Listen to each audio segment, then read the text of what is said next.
présidé par Trump lui-même et dont le mandat expire le 31 décembre 2027.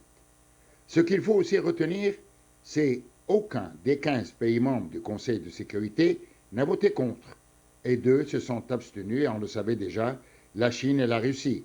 Surtout la Russie qui a fait circuler un texte concurrent et qui a exprimé sa réticence et regrette que le Conseil de sécurité ait donné son aval à une initiative américaine sur la base de simples promesses.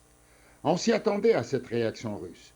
Mais ce qui est nouveau, c'est que la question d'un État palestinien est incluse dans le projet américain, d'où le courroux d'Israël qui rejette le texte et réaffirme son opposition à un État palestinien sur quelque territoire que ce soit. Si l'autorité palestinienne se réjouit de ce texte, le Hamas le rejette car il ne répond pas aux exigences et aux droits des Palestiniens. Le volontarisme américain bute sur 2 questions centrales qui crispent toutes les parties. Qui aura la charge de démilitariser Gaza et jusqu'où l'armée israélienne acceptera-t-elle de se retirer? Rien n'est réglé jusqu'à présent et ce flou bénéficie évidemment à Israël où les ministres extrémistes israéliens s'opposent à la création d'un État palestinien catégoriquement. Ainsi, et après ce vote que Trump qualifie de l'une des adoptions les plus importantes de l'histoire des Nations Unies, beaucoup d'observateurs craignent que la fin de l'effroyable tragédie que connaît Gaza n'est pas garantie.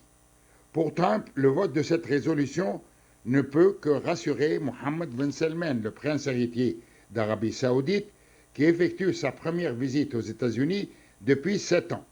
Il sera reçu aujourd'hui par Trump, avec lequel il évoquera plusieurs sujets chauds, et outre la coopération commerciale qui est au beau fixe depuis la visite de Trump, l'Arabie saoudite au mois de mai, où des accords de 600 milliards de dollars ont été signés.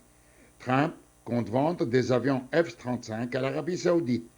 Mais la grande interrogation est de savoir si Trump conditionnera Mohammed Ben Salman à l'extension des accords d'Abraham. Le prince héritier a toujours milité pour la reconnaissance d'un État palestinien, condition sine qua non au ralliement des accords d'Abraham. Voilà une affaire à suivre. Point chaud avec Kamel Shrif.